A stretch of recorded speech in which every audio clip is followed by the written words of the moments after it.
Lisez à partir du verset 6. 1 Corinthiens chapitre 10 à partir du verset 6. Si vous voulez, je lis 1 Corinthiens chapitre Amen. 1 Corinthiens chapitre 10 D'accord. à partir du verset 6. Amen. Or, ces choses sont arrivées pour nous servir d'exemple, afin que nous n'ayons pas de mauvais désirs comme ils en ont eu. Donc, on dit Ne or. devenez point idolâtres, Or, comme quelques-uns d'eux. On dit, or, ces choses sont arrivées pour nous servir d'exemple, afin que nous n'ayons pas de mauvais désirs, comme ils en ont eu. Alléluia. Afin que nous n'ayons pas de mauvais désirs, comme ils en ont eu. Maintenant, lisez le verset 11 encore. Vous allez voir que la même chose qu'il a dit au verset 6, il va répéter cela au verset 11. Et quand quelqu'un se répète, voyez, pendant qu'il est en train de dire une chose, cela veut dire que la chose est importante, ça veut dire que la chose est sérieuse. Vous allez voir que la même chose qu'il a dit au verset 6, c'est ce qu'il va revenir dire encore au verset 11. Qu'est-ce qu'il dit au verset 11? Ces choses leur sont arrivées pour servir d'exemple, et elles ont été écrites pour notre instruction à nous, qui sommes parvenus à la fin des siècles. Verset 12. Ainsi donc, que celui qui croit être debout prenne garde de tomber. Donc, quand vous écoutez l'apôtre parler dans cet esprit, quand vous écoutez l'apôtre parler ainsi là, il parle dans quel esprit? Si vous avez de l'intelligence. Vous avez de l'intelligence, vous pouvez comprendre dans quel esprit l'apôtre est en train de parler. En lisant le verset 6 et en lisant le verset 11 à 12, l'apôtre est en train de parler dans quel esprit? Oui, là, tu peux enlever, le truc là. Tu peux enlever. Voilà.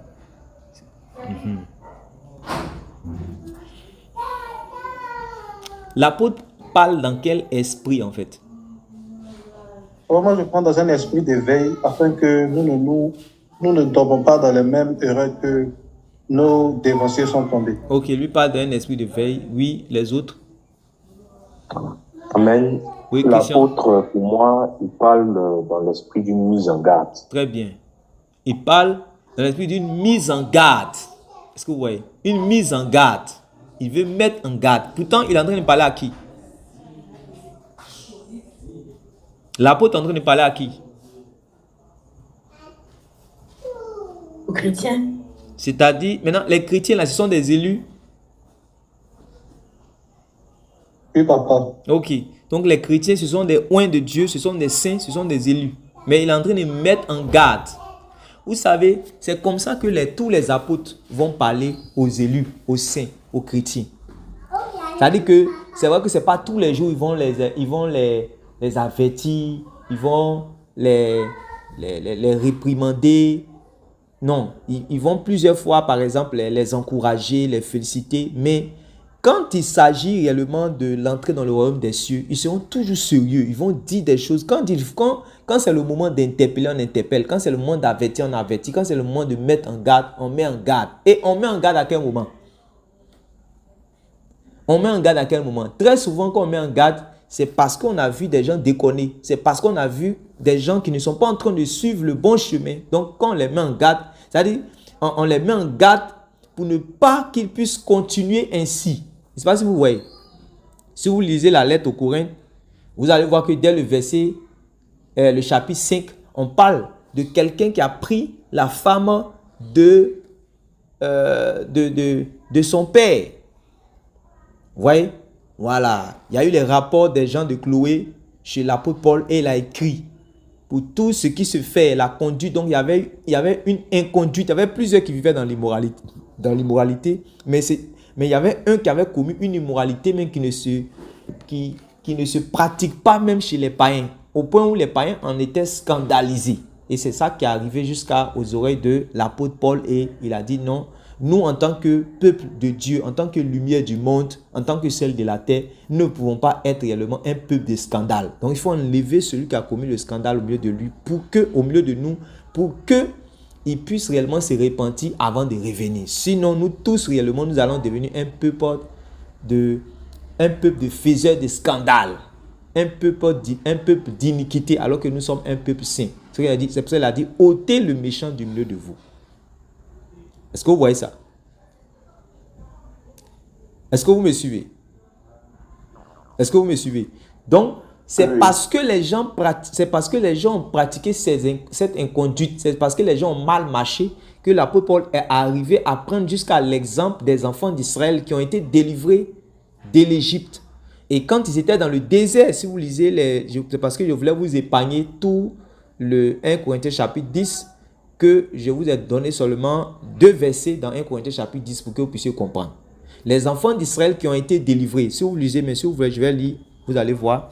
Il dit au verset 10 là, frères et sœurs, je ne veux pas que vous ignorez que nos pères ont tous été sous la nuée. En fait, il est en train de faire un parallèle entre le peuple de Dieu dans l'ancien temps, dans l'ancienne alliance, et les Corinthiens, c'est-à-dire le peuple de Dieu dans la nouvelle alliance. Vous avez dit que le peuple des Corinthiens, là, les Corinthiens, là, ce sont aussi des élus, n'est-ce pas? Vous avez reconnu que ce sont des saints, ce sont des gens qui ont été rachetés, ils appartiennent à Dieu. On est tous d'accord.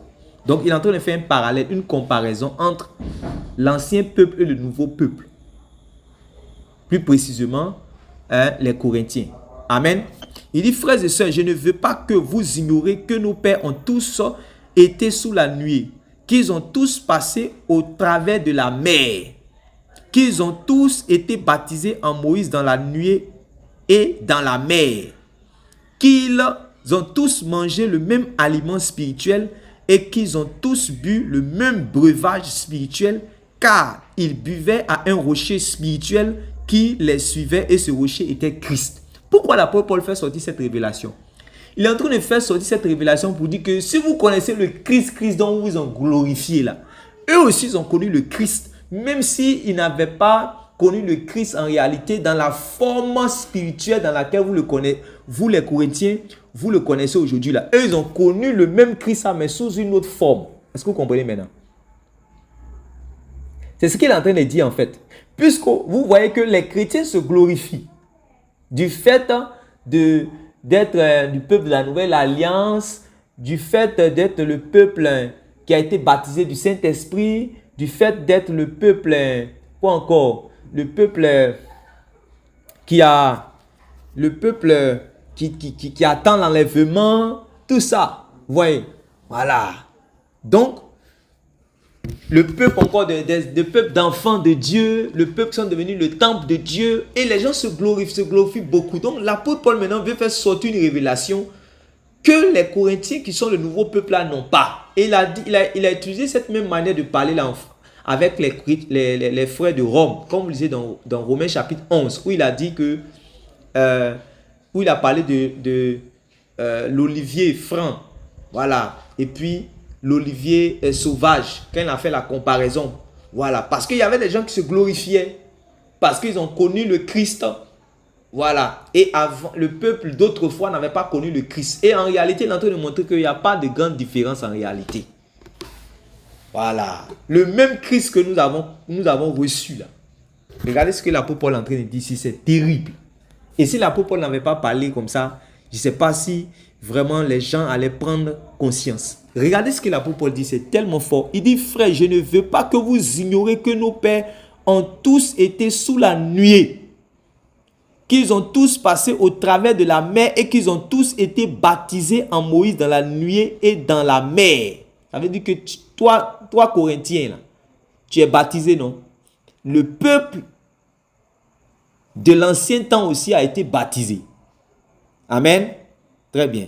Il dit, ils ont tous mangé le même aliment spirituel. Toi, tu dis, tu manges l'aliment spirituel. Eux aussi, ils ont mangé l'aliment spirituel. Tout ce qui est provision, bénédiction divine, spirituelle, que toi, en tant qu'enfant de Dieu, du peuple de la nouvelle alliance, tu as bénéficié là. Eux aussi, ils en ont bénéficié. C'est pour ça qu'il dit qu'ils ont tous mangé le même aliment spirituel et qu'ils ont tous bu le même breuvage spirituel. Il dit même, oh, les enfants d'Israël étaient en train de boire quoi? Est-ce qu'ils ont bu un breuvage spirituel. L'eau du rocher, c'était un breuvage spirituel. Je vous pose la question, répondez-moi. Non, non. Voilà. Ça n'était pas. C'était pas, ils ont bu un breuvage, l'eau du rocher, c'était l'eau, ils avaient soif physiquement, ils ont bu l'eau physique. C'est pour vous montrer que l'apôtre Paul il avait tellement tapé que réellement, il était obligé de faire sortir une révélation là pour que les gens prennent conscience que calmez-vous un peu. Votre affaire est non, un élu, un enfant de Dieu, un saint. On va vous montrer qu'il y avait élu dans l'Ancien Testament, il y avait saint dans l'Ancien Testament, il y avait même chrétien dans l'Ancien Testament. Voilà. C'est ça l'apôtre Paul est en train de faire sortir, il est en train de se débrouiller pour faire sortir. Et c'est là maintenant, il fait une comparaison entre le peuple de Dieu dans l'Ancienne Alliance et le peuple de Dieu dans la Nouvelle Alliance. Il est en train de vous dire que ne vous glorifiez pas. Suivez les avertissements et les commandements de Dieu, les instructions de Dieu. Ne vous détournez pas de ses voies. Ne vous enflez pas d'orgueil.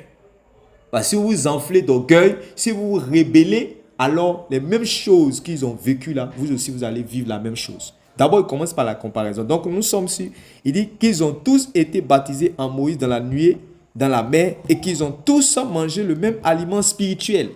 Et qu'ils ont tous bu le même breuvage spirituel, alors que nous savons que c'est un breuvage physique qu'ils ont bu. Mais il est en train de montrer qu'il y avait un breuvage spirituel. Si toi tu as bu un breuvage spirituel aujourd'hui, eux aussi ils en ont bu. Car ils buvaient à un rocher spirituel qui les suivait, et ce rocher était Christ. Voilà. Donc, qu'est-ce que l'apôtre Paul vient de faire? Il les a mis au même pied d'égalité. C'est pas ça? C'est pas ça? Ça veut dire que à partir de là, les élus de la ville de Corinthe, les chrétiens de Corinthe, les saints de Corinthe, vont savoir qu'en réalité, ils sont aussi, c'est-à-dire qu'il y a eu aussi des élus avant eux, il y a eu des saints avant eux. Parce que qui a rendu saints les Corinthes? Qui a rendu élus les Corinthes? C'est le Christ. Donc, le Christ que nous avons reçu, comme l'apôtre Paul disait aux chrétiens de Colosse, Christ parmi vous, l'espérance de la gloire, ou Christ au milieu de vous, ou Christ en vous, l'espérance de la gloire. Le même Christ là aussi, il était au milieu du peuple d'Israël. Seulement qu'ils n'avaient pas la révélation que c'était le Christ. Vous comprenez maintenant? Voilà. C'est l'apôtre Paul maintenant qui vient dire que le Christ était là. Mais cette fois-ci, il était dans la forme d'un rocher qui a fait sortir l'eau. Et l'eau qu'ils étaient en train de boire, vu que le Christ n'est pas physique et le Christ est spirituel, donc l'eau qui sortait du rocher physique là, c'est une eau aussi spirituelle. Et ça représentait réellement le baptême. Ok. Maintenant, il dit, ce qu'il dit là, c'est tellement profond que, même quand il dit qu'ils ont tous été baptisés en Moïse là, en réalité, s'ils ont bu, s'ils ont mangé le même aliment spirituel et qu'ils ont bu le breuvage spirituel, ça veut dire qu'ils ont vécu les mêmes choses spirituelles que nous avons vécu, oui ou non? Puisque c'est grâce à Christ que nous bénéficions de tout ce qui est spirituel qui vient de Dieu, oui ou non? Maintenant on dit ce même Christ-là, il était aussi avec eux, à moins que l'apôtre Paul mente. Et s'il dit ce qu'il dit, c'est la vérité, alors le même Christ que nous avons aujourd'hui, depuis le temps des Corinthiens là, c'est le même Christ qui a été aussi avec eux. C'est ce que l'apôtre Paul est en train d'insister. À partir de là, quand il va finir de dire ça, si quelqu'un n'est pas devenu humble, c'est que lui-même il veut se perdre. Il continue. Quand il dit, et ce rocher était Christ, au verset 5, il dit, mais, voilà, mais la plupart d'entre eux ne fut point agréable à Dieu, puisqu'il périt dans le désert. Vous voyez, non? Mais la plupart d'entre eux ne fut point agréable à Dieu, puisqu'il périt dans le désert. Voici des élus de Dieu qui ont péri dans le désert. Voici des saints de Dieu qui ont péri dans le désert. Voici des rachetés de Dieu qui ont fini par périr dans le désert. Maintenant, on donne la raison. On dit qu'il n'était pas agréable à Dieu. Donc, ça veut dire que l'apôtre Paul montre par là qu'il y a des rachetés de Dieu qui ne sont pas agréables à Dieu. Il y a des délivrés de Dieu qui ne sont pas agréables à Dieu. Il y a des saints de Dieu qui ne sont pas agréables à Dieu. Il y a des enfants de Dieu qui ne sont pas agréables à Dieu. Pourquoi ils ne sont pas agréables à Dieu? Parce qu'ils ne sont pas en train de marcher selon que Dieu veut. parce qu'ils ne sont pas en train d'obéir à Dieu. Vous voyez? Qu'est-ce qui a fait que, par exemple, Noé et puis, comment il s'appelle, Enoch ont été délivrés. Par exemple, Enoch a été enlevé et puis Noé a été délivré du déluge. On dit c'est parce qu'il était agréable à Dieu. Et pour Noé et pour Enoch, on explique, on dit c'est parce qu'il marchait avec Dieu.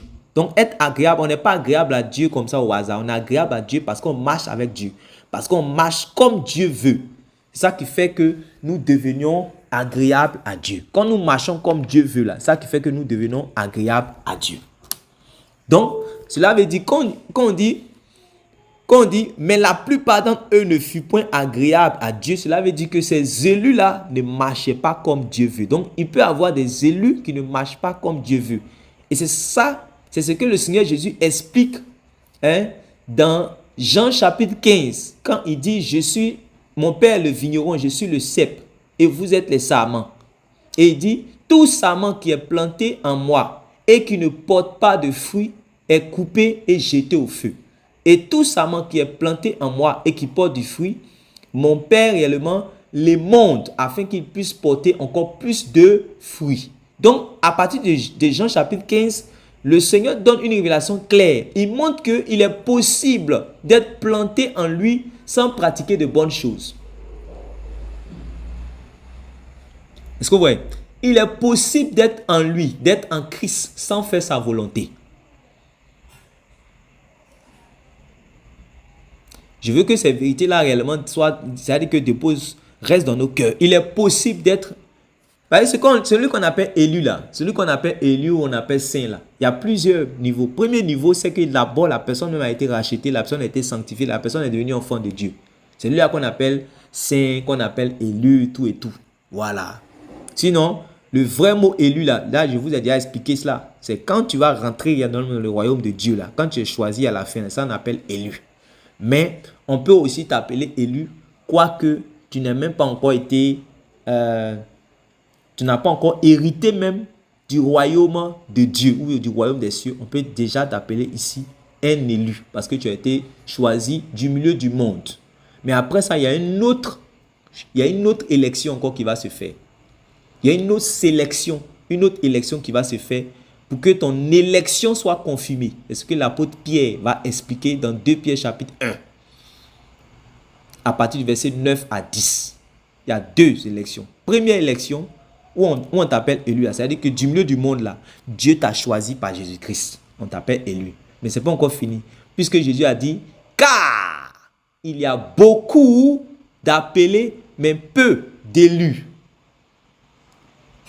C'est-à-dire que quand tu es choisi du milieu du monde, là, on t'appelle appelé, mais on peut t'appeler aussi élu vis-à-vis des gens du monde.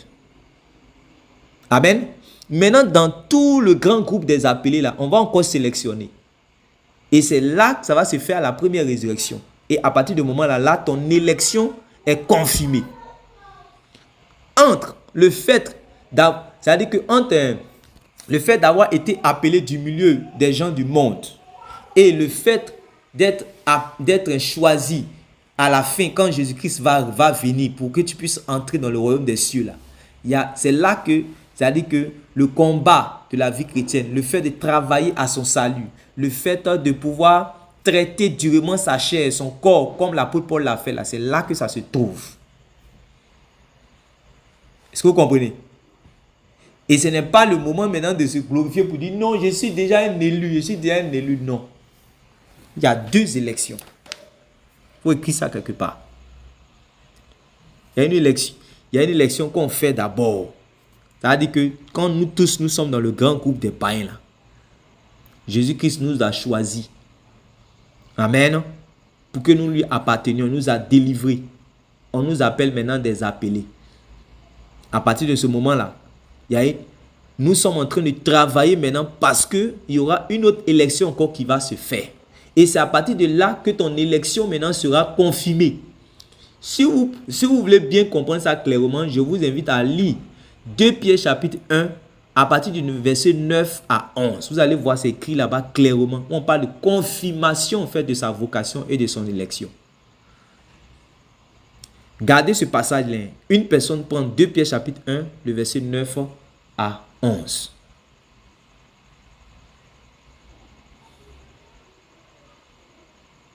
Une personne prend 2 Pierre chapitre 1, le verset 9 à 11. Gardez le passage que nous sommes en train de lire. On ne va pas quitter. On est sur 1 Corinthiens chapitre 10. Oui. 2 Pierre chapitre 1, verset 9 à 11. Mais celui en qui ces choses ne sont point est aveugle. Il ne voit pas de loin. Il a mis en oubli la purification de ses anciens péchés. C'est pourquoi, frères, appliquez-vous d'autant plus à affermir votre vocation et votre élection, car en faisant cela, vous ne broncherez jamais. C'est ainsi, en effet, que l'entrée dans le royaume éternel de notre Seigneur et Sauveur Jésus-Christ vous sera pleinement accordée. Cela veut dire que ceux à qui il est en train de parler là, le royaume des cieux ne leur est pas encore pleinement accordé. On est d'accord? Ceux à qui Pierre, l'apôtre Pierre est en train de parler là, le royaume des cieux ne leur est pas encore pleinement accordé. Il y a des efforts à faire d'abord. Il y a un travail à faire. Il y a une manière de vivre. Et cette manière de vivre maintenant va pouvoir les qualifier pour qu'ils puissent être réellement aptes à entrer. On est d'accord? C'est pour ça que dans les versets, je crois dans les versets 4, à partir du verset 4 jusqu'à ce qu'on arrive au verset 9 que je lui ai demandé de lire, il va dire faites vos efforts pour ajouter à la foi que vous avez mis en Jésus là, la sainteté, la pureté, la foi, tout ça là. Est-ce que vous voyez? L'amour fraternel, les vertus en fait du Saint-Esprit. Est-ce que vous voyez? Maintenant, il dit celui qui refuse de marcher dans ces vertus du Saint-Esprit là, c'est quelqu'un, c'est un appelé qui a oublié en fait qu'il avait été choisi du milieu du monde. C'est ce qu'il est en train de dire. C'est un appelé qui a oublié la purification de ses anciens péchés. Ça veut dire que c'est quelqu'un qui a déjà été pardonné. N'est-ce pas? Est-ce que vous me suivez? On dit à quelqu'un, il a oublié la purification de ses anciens péchés. Ceux qui sont dans le monde n'ont jamais purifié leurs péchés. C'est nous qui sommes ici connectés, qui sont enfants de Dieu là. C'est nous que le Seigneur Jésus nous a purifiés de nos anciens péchés.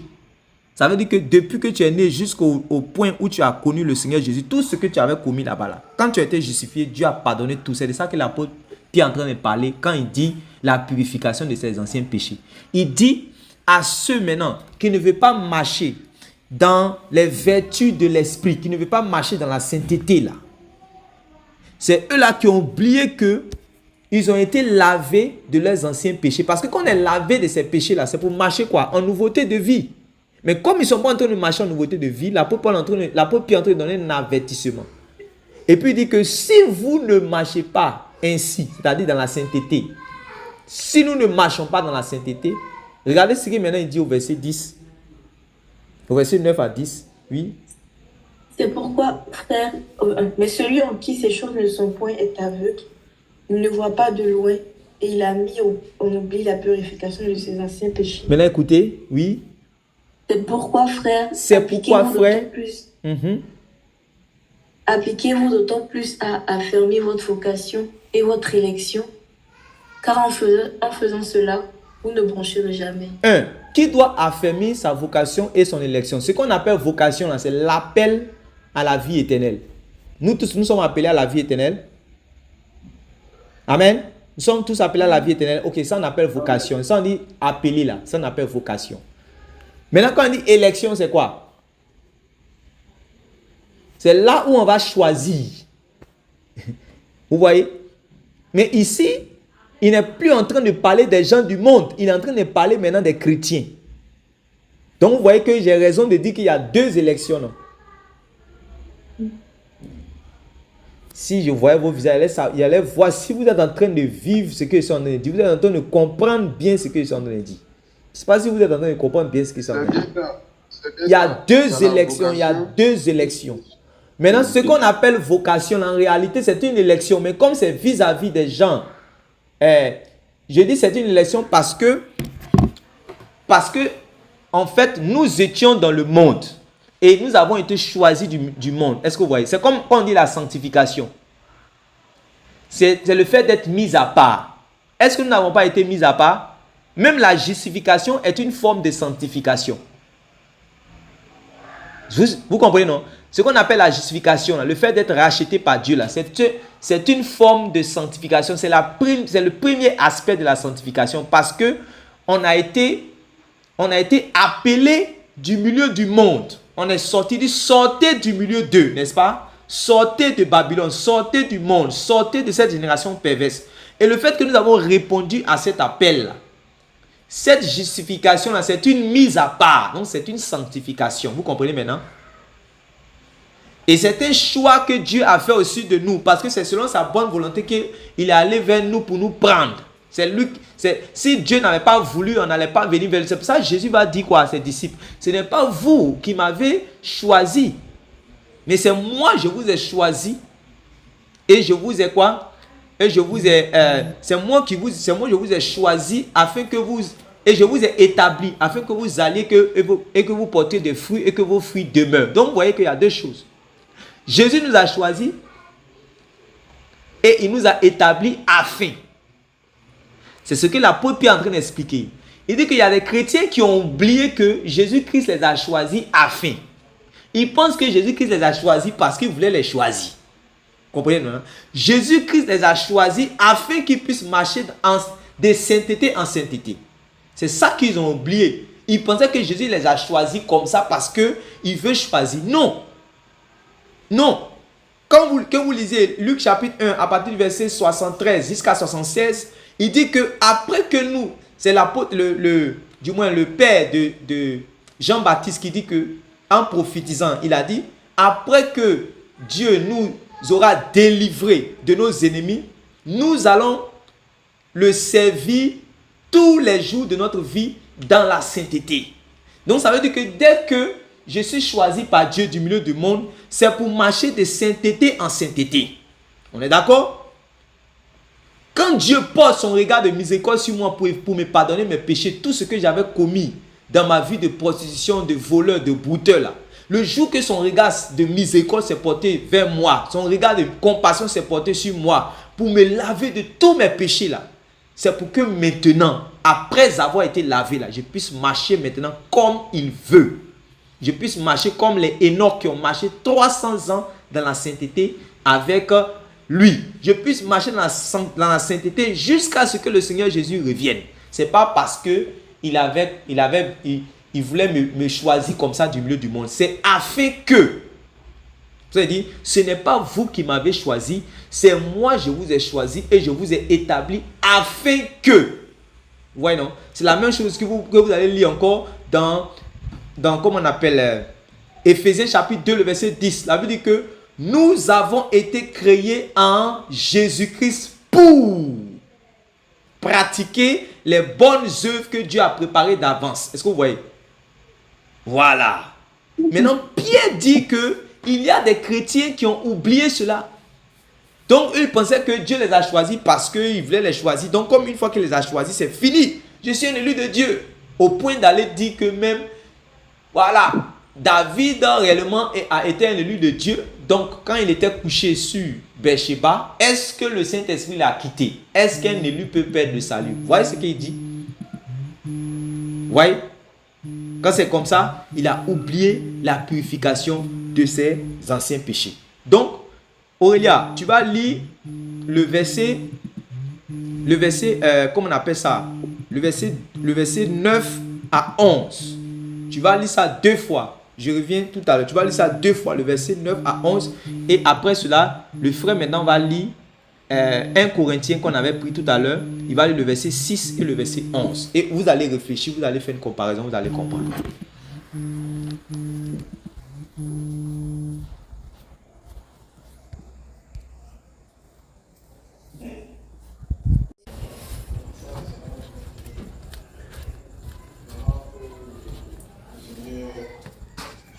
Pour cet enseignement-là. Ok. Ok. Soyez bénis. Voilà. Tout le monde, personne n'essaie de connecter, non? Oui, il y a quelqu'un qui s'est déconnecté.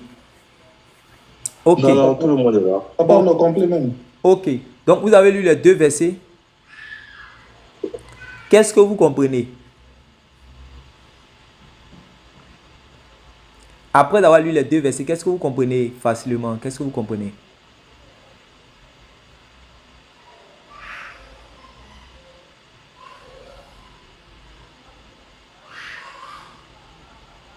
Mais, Oui.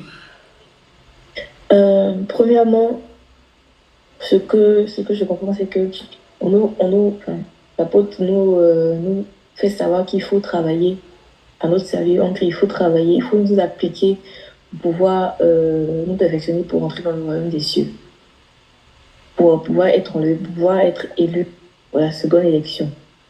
Comme quoi, si on ne s'applique pas à marcher selon les voies de Dieu, on risque de ne pas être élu au dernier jour, de ne pas confirmer notre appel, notre salut en fait.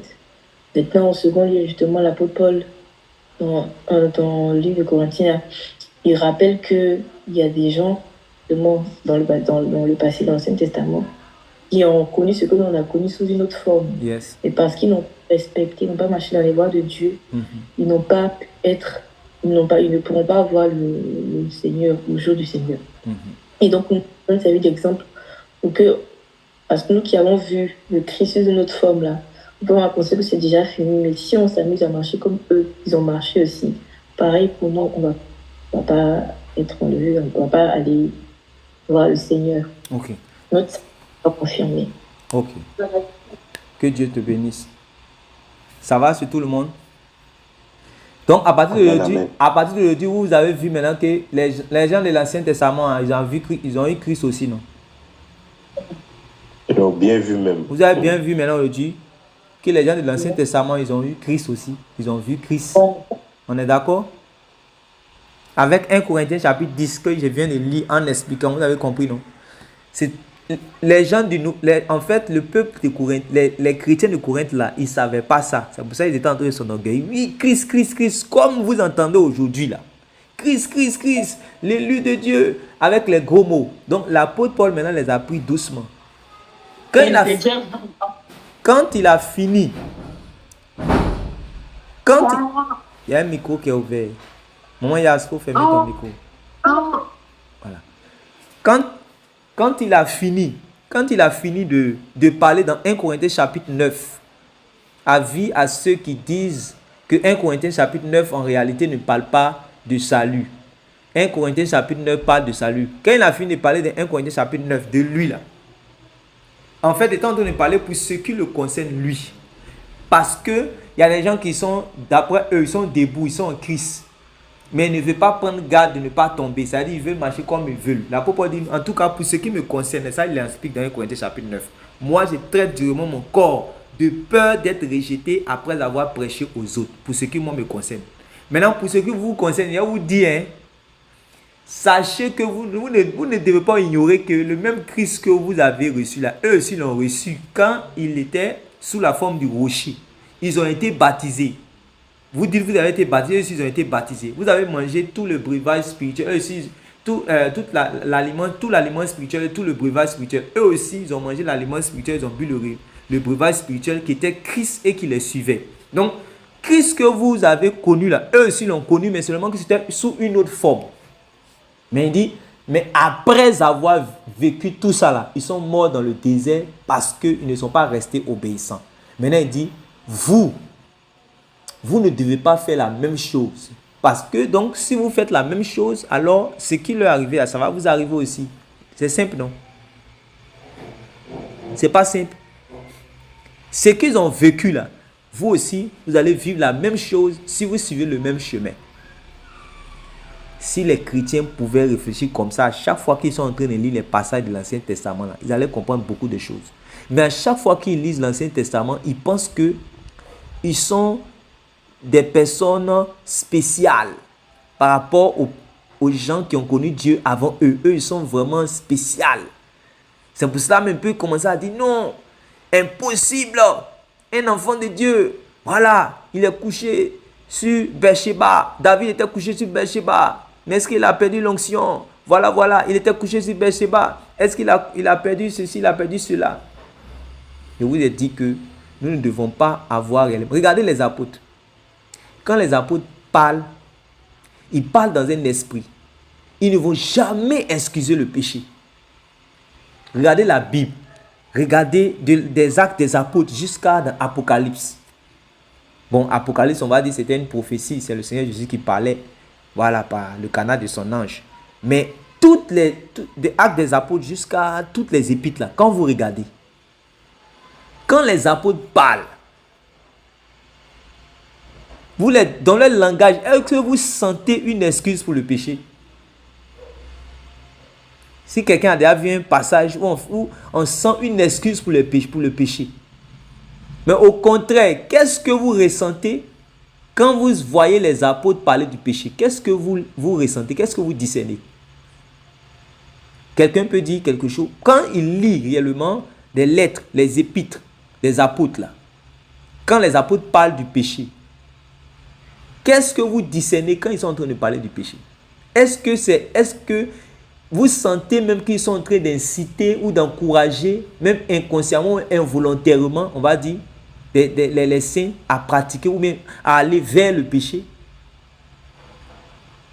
Non, ils condamnent plutôt le péché. Ils condamnent le péché. Ils condamnent le péché. Voilà, ils condamnent le péché parce qu'il n'y a pas réellement de lien entre le saint et le péché. Il ne doit pas avoir de lien entre le saint et le péché, parce que ce qui fait qu'une personne devient un sainte là, c'est parce que le péché a été traité dans la vie de cette personne. Mais dès que le péché revient faire surface là, la personne là, sa nature de sainteté là va être remise en cause, ça c'est sûr.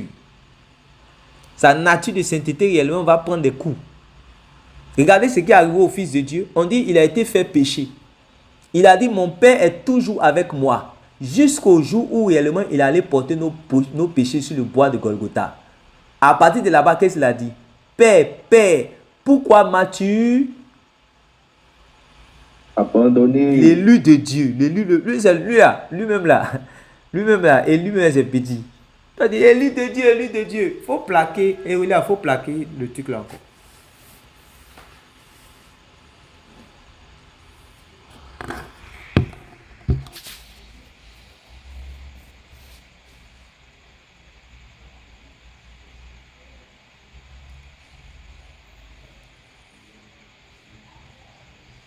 David, est-ce que faut lire.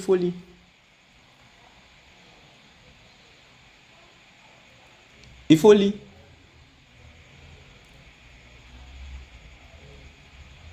Quand David était sur Beersheba, est-ce qu'il n'avait plus l'onction? Un élu peut-il perdre son salut? Oui. Maintenant, tu enlèves. Va, faut faire enlever. On parle maintenant de l'élu. Ça, ce n'est pas un élu. On parlait de l'élu lui-même. Parce que nous sommes, on va dire un élu, une élue, tout ça. Mais il y a un qu'on appelle l'élu. L'élu, c'est qui? Qui est l'élu? Jésus. Ok. C'est Christ. C'est Christ. Machia. Très bien. C'est le Messie, le Machia, le Messie, le Christ, Jésus. C'est lui qu'on appelle l'élu. Amen. C'est lui qu'on appelle le saint. C'est lui qu'on appelle l'élu. Très bien. Maintenant, l'élu lui-même, quand l'élu est venu dans le monde, selon que dit la loi, en tant qu'agneau, on doit vérifier sa pureté pendant 4 jours. N'est-ce pas? Pour ceux qui sont habitués réellement à la parole de Dieu, vous allez voir que l'agneau doit être vérifié selon le Lévitique, il doit être vérifié pendant 4 jours. On doit voir sa pureté avant qu'il va être immolé. Et c'est ce qui va arriver au Seigneur Jésus. Puisque on va voir que à chaque fois qu'il va être il va comparaître devant ceux qui l'accusaient, ils ne vont pas trouver réellement d'injustice. Ils ne vont pas trouver de faute sur lui. Depuis Pilate, tout ça, ils ne vont pas trouver de faute sur lui. C'est ce qui est arrivé textuellement au Seigneur Jésus-Christ. Donc, où est-ce que maintenant, c'est-à-dire que jusqu'à ce qu'il puisse aller à la croix, là, il n'avait pas encore pris réellement le péché. C'est ce que l'apôtre Pierre va expliquer clairement. Dans 1 Pierre chapitre 2, à partir du verset 19 à 23, où il va dire que le Seigneur Jésus Lui qui n'avait pas commis de faute, n'est-ce pas? Lui dans la bouche duquel réellement il n'est pas sorti de fraude, c'est lui qui a pris nos péchés sur le bois. Puisque sur le bois, on dit malheur, maudit est quiconque est pendu sur le bois. Donc c'est sur le bois, c'est prophétiquement qu'il allait prendre nos péchés, c'est sur le bois là-bas. Sinon, depuis tout ce moment-là, il était sans péché. Parce qu'il fallait qu'il soit sans péché jusque sur le bois là-bas. Maintenant, quand il est arrivé sur le bois là, c'est là-bas il a pris ton péché, il a pris mon péché. Et c'est là-bas qu'il a été fait péché. Donc, l'élu maintenant a pris le péché. Quand l'élu a pris le péché, la réalité, c'est que l'élu lui-même dit. Il dit, mon père, ce qu'il n'avait jamais dit quand il était sans péché. Mon père, pourquoi m'as-tu eu? L'élu a été abandonné. Toi, tu es un élu. Toi dans ta tête là, ils sont en train de jouer ping-pong dans ta tête. L'élu lui-même, quand le péché est venu sur lui là, Dieu a horreur du péché. L'élu a été puni. Toi, tu es un élu. Toi, tu parles de péché. Tu veux, au lieu de t'humilier, comme le brigand qui était à côté du Seigneur Jésus, parce que c'est la seule posture dans laquelle le pécheur ou celui qui a péché doit se tenir. Quand il sait qu'il a le péché dans sa vie là, c'est pas le moment de faire raisonnement pour dire non, moi ici un élu, moi ici un saint, moi ici un christorien, moi ici un quoi. Non! Dieu s'attend à ce que tu puisses venir à lui avec un cœur contrit, un cœur brisé. C'est la seule chose que Dieu attend de celui qui a péché ou du pécheur. Ce n'est pas des raisonnements. Voilà. Parce que l'élu lui-même là, il a été sanctionné. On dit qu'il a été brisé à cause de nos péchés. Parce qu'il a pris sur lui. On dit le châtiment qui nous donne la paix est tombé sur lui. Donc, quand il y a péché, le salaire du péché sera toujours la mort. Sinon, l'élu n'avait pas mouru. Le Christ, il va mourir comment? Il n'a jamais péché. Il faut qu'il y ait quelque chose qui occasionne la mort dans sa vie. Et c'est parce qu'il a porté, lui qui n'avait pas péché, il a porté réellement le péché de nous tous. Et donc, voici réellement que la mort maintenant peut aller le toucher. Sinon, lui, la mort allait le toucher comment? Donc, vous voyez que quand on dit le salaire du péché, c'est la mort, là, vous comprenez maintenant? Jésus est passé par là. L'élu est passé par là. Donc, il ne faut pas qu'un élu puisse s'habituer au péché. Vous dites non, moi, le Christ habite en moi, je suis un élu. Toi-même, c'est le Christ qui habite en toi. Le Christ lui-même, le Père habitait en lui. Le Christ à lui, le Père habitait en lui. Et puis le Père habitait corporellement en lui. C'est pour ça qu'il dit que le Père est toujours avec moi. Mes amis, le Père, il est toujours avec moi. Il ne m'a jamais abandonné. Il est là. Est-ce que vous voyez? Mais quand le péché est venu, le Père est parti. Cela veut dire que il y a quoi entre le péché et le Père? Inimitié. Il y a inimitié. Il y a inimitié. Voilà. Maintenant, or, le Père et le Christ, ils sont de même nature, non? Ils sont de même essence, non? Ils sont de même essence? Ils sont de la même essence? Oui. Très bien, la même nature. Cela veut dire que les mêmes sentiments que Dieu a vis-à-vis du péché, c'est les mêmes sentiments que le Christ a vis-à-vis du péché. Donc nous disons à haute voix, Christ habite en nous, Christ habite en nous. Quand maintenant nous les élus, nous les saints, nous pratiquons le péché là, comment Christ se sent? C'est-à-dire que les mêmes sentiments que le Père, de la même manière le Père était quand le Christ a porté nos péchés là, c'est la même manière aussi quand quelqu'un réellement vit dans le péché, c'est la même chose aussi. Le Saint-Esprit qui est là est dérangé complètement. Si quelqu'un a cette révélation du péché, en réalité, quand nous étions sans Christ, nous n'avons pas cette révélation. Maintenant que nous sommes devenus de même nature, de la même nature que Dieu là, à partir de ce moment, on a cette révélation là. On ne savait pas quel était le sentiment du péché, les sentiments de Dieu vis-à-vis du péché. Mais maintenant qu'on est devenu enfant de Dieu, on a les mêmes sentiments que lui. Donc, on sait ce qu'il pense du péché. Donc, on ne peut pas se complaire ou excuser le péché. Jamais. Jamais. Jamais. Même si tu es tombé dans le péché là, en tout cas, il faut te repentir. Il ne faut jamais excuser, il ne faut jamais chercher passage. Non. Même si toi-même tu es tombé, puis maintenant quelqu'un, lui, il veut partir vers toi, même si je prends un exemple, tu es responsable. Là, j'ai parlé de manière pratique. Tu es responsable. Parce qu'il y a des gens qui font cette erreur-là. Et tu es tombé dans le péché. Et maintenant, vous allez voir qu'il y a d'autres qui vont chercher maintenant à donner des versets pour essayer d'excuser le péché chez d'autres. Non. Sanctionne toujours le péché. Même si toi-même tu as été taclé dedans, sanctionne toujours ça. Dieu ne sera jamais d'accord avec le péché. Ça, il faut avoir ça dans ta tête. Même si tu es en train de te débrouiller pour te relever, pendant que tu es en train de te débrouiller pour te relever toi-même là, quand on est en train de poser la question sur le péché, c'est parce que c'est le mensonge, l'impudicité, l'adultère là. Les mêmes sentiments que tu avais quand tu étais debout, c'est les mêmes sentiments que tu dois avoir vis-à-vis de ce péché-là pendant que même ça t'a taclé. Qui comprend ce que je viens de dire maintenant? Parce que c'est l'erreur que beaucoup ne font pas. Et à partir de ce certain moment, ils commencent à s'habituer à la chose. Et quand ils commencent à s'habituer à la chose, c'est fini. Ils vont commencer à trouver des excuses. Voilà pourquoi vous pouvez entendre réellement, vous pouvez voir ce que vous venez de voir là. Vous comprenez, les apôtres n'ont jamais excusé le péché ou incité, même involontairement, ils n'ont jamais fait cela. À chaque fois qu'ils vont parler du péché, même quand l'apôtre Pierre a parlé du péché, qu'est-ce qu'il avait dit? Il avait dit que si nous avons péché, il a dit que personne ne dise qu'il n'a point de péché. Sinon, il était menteur, n'est-ce pas? Mais il ne s'est pas arrêté là. Mais vous voyez, malheureusement, il y a des gens qui prennent ça sur moi spécialement. Ils disent, voilà, personne n'a pas de péché. Voilà, celui qui dit n'a pas de péché, c'est fait menteur. Donc tout le monde, nous sommes des pécheurs. Voilà, donc pratiquons le péché. Non. Parce que l'apôtre Jean a dit, quand il continuait, il a dit, si. Donc, à partir de ce moment, il est en train de parler dans un esprit d'éventualité. N'est-ce pas? Voilà, c'est une éventualité. C'est pas qu'il est en train d'encourager le péché, mais c'est dit que tu es en train de marcher. Et beaucoup de choses peuvent t'arriver. Au cas où ça t'arrive, si nous avons péché. Quoi, il dit, mais si. N'oublie jamais ça. Si nous avons péché, maintenant il dit, souvenons-nous. Pourquoi il dit ça? Pourquoi il dit si nous avons péché? Parce qu'il sait que si nous avons péché, automatiquement le diable va venir jouer son rôle d'accusateur. Or, quand il vient t'accuser, c'est pour te culpabiliser. Or, si tu es culpabilisé, ça va t'éloigner encore plus. Donc, il veut maintenant montrer que le ministère de la miséricorde du Seigneur est plus puissant que le ministère de la culpabilité de Satan. C'est pour ça qu'il a écrit ça. Il a écrit ça quelque part.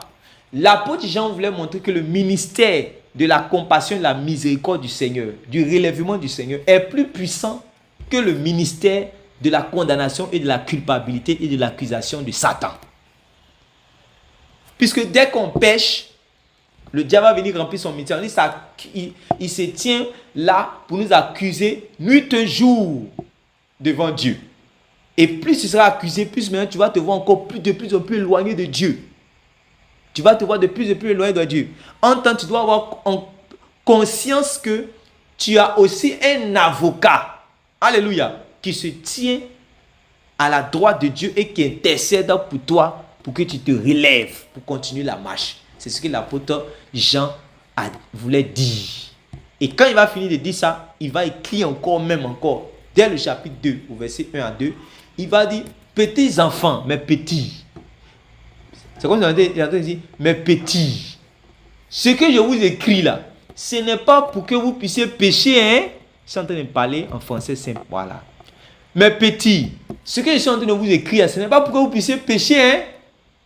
Voilà. Mais je vous écris pour que vous ne péchiez pas. Vous comprenez? Je vous écris pour que vous ne péchiez pas.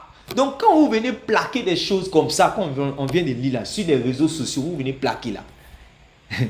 Le danger que ça va faire, c'est que tous ceux qui vont se trouver dans cette condition, ça va les encourager, mais ça va pas les encourager. Tous ceux qui sont sur Beersheba, tous les oints de Dieu, les élus de Dieu qui sont sur Beersheba, ils sont encouragés, mais ils sont pas encouragés. Parce qu'ils se disent que l'onction est là. L'onction ne va pas partir. Ils sont les élus de Dieu. Donc, on est sur Beersheba. Ouais. En temps, s'il a la révélation de ce que l'apôtre Jean a dit, qu'est-ce qu'il va faire? La crainte de Dieu va remplir son cœur.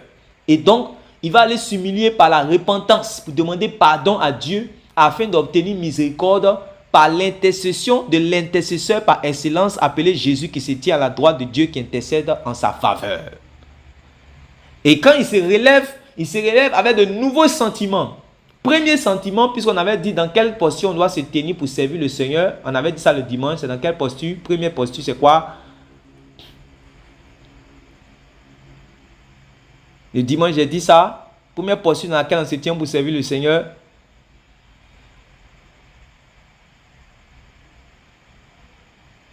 Et vous attrapez. La sainteté. Très bien. La sainteté. Est-ce que ouais? Donc, quand quelqu'un se relève net, il reprend en même temps la nature de Dieu. Et donc, il aime la sainteté. C'est pour ça qu'on dit quoi? Oh Dieu, je te oins d'une huile au-dessus de tes égaux. Pourquoi? Parce que tu as aimé la justice et tu as haï l'iniquité. La justice, c'est la sainteté. Parce que tu as aimé la sainteté et tu as haï l'iniquité. Donc, dès que quelqu'un se relève, après avoir été pardonné par Dieu, là, ce sentiment-là en même temps, il est oint de cette huile-là. C'est comme ça. Je peux vous montrer ça dans l'Ancien Testament. Dès que quelqu'un se relève de sa chute, il est oint de cette huile. Attends, je vais vous montrer. Zacharie chapitre 3. Zacharie chapitre 3. Zacharie. Ah, Seigneur, ta grâce.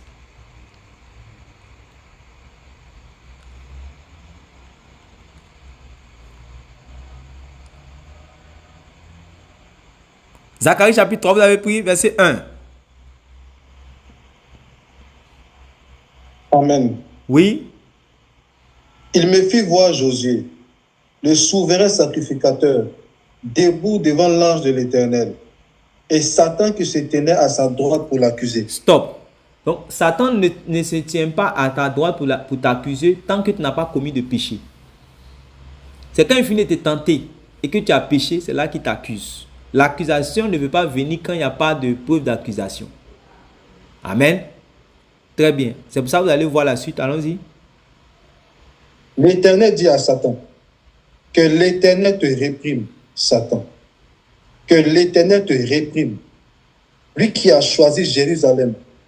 N'est-ce pas là un tisson arraché du feu? Maintenant, au verset 3, on va vous montrer pourquoi Satan a accusé Josué. Oui.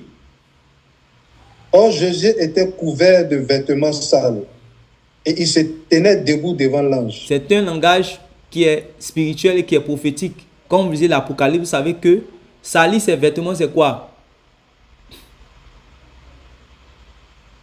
Salir ses vêtements, c'est quoi? Se souiller par le péché. C'est se souiller par le péché, par l'iniquité, par la débauche. Amen. Par les transgressions. C'est ça qui souille les vêtements de justice que Dieu nous a donnés. Amen, amen. Donc, or, Josué était couvert de vêtements sales et il se tenait debout devant l'ange. C'est justement parce qu'il a vu ce vêtement sale. Ce vêtement-là, Jésus n'avait jamais porté ça jusqu'à ce que réellement il soit nu sur la croix de Golgotha. C'est pour ça qu'il a dit quoi? Le point de ce monde arrive, mais en moi, il n'a rien. Parce que quand il y a les vêtements de tout le monde, il arrive à voir des taches. Mais quand il y a le vêtement de Jésus, il n'y a jamais de tache dessus. Tu comprends maintenant? Très bien. C'est pour ça qu'il dit, le point de ce monde arrive, mais en moi seul, il n'a rien. Il ne peut rien trouver. Parce que son vêtement est propre. Oui, allons-y. L'ange, prenant la parole, dit à ceux qui étaient devant lui, ôtez-lui les vêtements sales. Puis il dit à Josué, vois, je t'enlève ton iniquité et je te revêt d'habits de fête. Stop. Donc, vous voyez qu'il y a un changement de vêtement. Quand on a enlevé son vêtement et qu'on lui a donné un vêtement propre, un vêtement de fête, le vêtement qui était là, vous voyez que c'est le vêtement d'iniquité. Donc, vous comprenez ce qu'on vient de dire tout à l'heure, que le vêtement sale, c'est l'iniquité. Amen. Maintenant, on lui a donné un vêtement de fête, un vêtement de noces, un vêtement de joie. Oui. Je dis, qu'on mette sur sa tête un turban pur. Et il mit un turban pur sur sa tête. Et il lui mit des vêtements. L'ange de l'Éternel était là. Est-ce que vous voyez? On dit, je dis donc qu'on mette sur sa tête un turban pur et il mit un turban pur sur sa tête et il lui mit des vêtements. L'ange de l'Éternel était là. Maintenant, en réalité, normalement, ce n'est pas quand Dieu justifie là. Ici, ce que vous voyez, ça c'est une partie. Je vais vous montrer que quand Dieu justifie, on met encore lui-même sur toi en tant que sacrificateur. Vous voyez que dans le livre de Psaume, on dit quoi? Qu'il est beau pour des fois de demeurer ensemble, car c'est là que Dieu déverse sa bénédiction. C'est comme l'huile qui descend, qui est sur la tête d'Aaron, n'est-ce pas? Et qui descend sur sa barbe, qui se découle sur tous ses vêtements. Aaron est sacrificateur. Josué ici qui était là aussi était sacrificateur. Donc, on ne te donne pas seulement un vêtement, mais on te met réellement une huile. Est-ce que vous voyez? Et cette huile est symbolique. C'est ça que vous allez voir maintenant après avoir lu Zacharie là. Regardez maintenant dans Hébreux chapitre 1 à partir du verset 9. Hébreux chapitre 1 verset 9.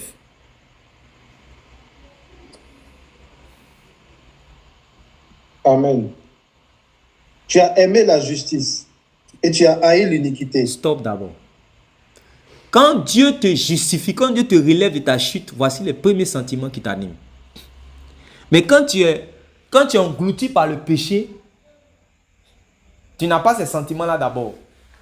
Quand par exemple je suis lié par la pornographie, par la masturbation, par le vol, par l'adultère, par les impudicités, par le mensonge, par la fraude, ça veut dire que ces sentiments-là ne m'animent pas d'abord. La haine de l'iniquité et l'amour de la sainteté, l'amour de la justice. Mais c'est quand je finis de regretter mes fautes et que je demande à Dieu pardon, de me relever, de me pardonner, de me justifier. Quand il me justifie là, il me donne un vêtement pur. Maintenant, il me revêt de cette huile-là. Voilà. Ça, c'est une onction supérieure. Voilà. C'est une onction supérieure. Il me revêt de cette huile. Quand il me met cette huile-là, on dit quoi? Tu as aimé la justice et tu as haï l'iniquité. Oui. C'est pourquoi, ô Dieu, ton Dieu t'a au point d'une huile de joie au-dessus de tes égaux. Est-ce que vous voyez? Maintenant, il te oint de cette huile. Et cette huile-là va faire quoi? Va te donner l'amour de la justice et la haine de l'iniquité. Donc, c'est le sentiment que nous devons avoir vis-à-vis également du péché. La haine du péché. Toi, en tant qu'enfant de Dieu. Donc, dans tes prises de parole, il ne faut jamais qu'on va sentir que toi, Esmel, toi, Aurélia, toi, Olivier, là, tu es d'accord avec le péché. C'est très dangereux pour ton enfant. Très dangereux. Il ne faut jamais que tu vas être d'accord avec le péché. Même dans tes paroles, même dans tes actes, dans tes manières de faire, même dans tes non-dits, au nom de Jésus. Même dans tes non-dits. Il ne faut jamais qu'on va avoir l'impression que tu es d'accord avec le péché. Même si tu es en train de te débrouiller, même actuellement, pour te relever par rapport à une faute quelque part là, faut jamais on va savoir que. Il n'y a pas de savoir. Il ne faut jamais que, quand on va te lire, quand on va te regarder, ça veut dire que tu es comme si tu es d'accord avec le péché. Parce que être d'accord avec le péché, si tu es un modèle pour quelqu'un, lui aussi va te suivre. Il va t'imiter. Voilà. Et là encore, ça devient dangereux. Si toi-même à ta faute, même la tente de débrouiller, c'est mieux quand tu deviens sujet de scandale pour quelqu'un. Parce que c'est à partir de là que tu deviens sujet de scandale pour quelqu'un. Lorsque quelqu'un te regarde et à cause de ta manière de faire, à cause de tes dits, il tombe dans un péché. C'est là on dit qu'on parle, à partir de ce moment, toi tu deviens une pierre d'achoppement. Ta faute devient double. Est-ce que vous savez ça? C'est écrit dans Jésus a enseigné ça. Ta faute devient double. On dit toi là, à partir de ce moment, tu mérites qu'on te mette vraiment dans l'eau, et puis on met vraiment caillou, et puis on attache, pour que tu n'arrives pas à te relever, tu t'enfonces de plus en plus. C'est ce que Jésus a dit. Parce que tu étais un sujet de scandale. C'est à cause de toi que quelqu'un est tombé. Est-ce que vous voyez? Voilà. Ça, c'est comme ça. C'est comme ça. Dieu qui est là, il est bon. Ça, nous tous, on sait. Et ce n'est pas à cause de ce que, oui, j'ai commis un péché, automatiquement, Dieu va m'abandonner. Ça, c'est quelque chose que nous tous on sait. Est-ce qu'on n'a jamais commis de faute depuis qu'on a connu Jésus? Est-ce qu'on n'a pas commis de péché depuis qu'on a connu Jésus? Si. Est-ce que même les apôtres là, eux-mêmes n'ont pas commis de faute depuis qu'ils ont connu Jésus? Non, ils ont connu aussi des fautes. Mais est-ce que dans les prises de parole, vous avez déjà vu qu'ils étaient d'accord un peu avec le péché? Au contraire, leur manière de parler du péché fait en sorte que tous ceux qui les imitent là doivent avoir les mêmes sentiments que Dieu vis-à-vis réellement du péché. C'est clair. C'est clair.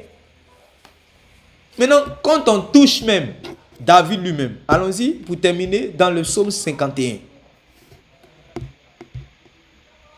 Et puis je vais vous laisser la parole. Dans le psaume 51, regardez bien ce qui est écrit dans le psaume 51. Parce que les gens parlent de lui, il a fait Beersheba.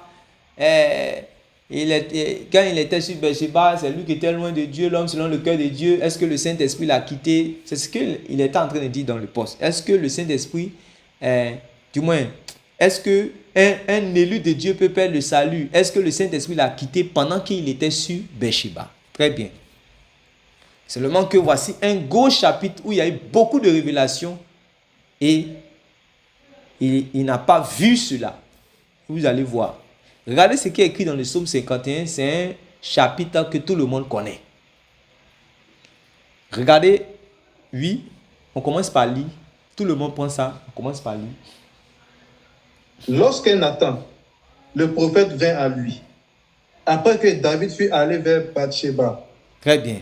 Oh, Donc, on nous dit, on nous situe en même temps. Pour que vous puissiez comprendre que le psaume 51, ce n'est pas un psaume qui était là où David a commencé à réciter les choses parce qu'il ne savait pas. On dit ça à quel moment en fait il a fait. C'est un résumé.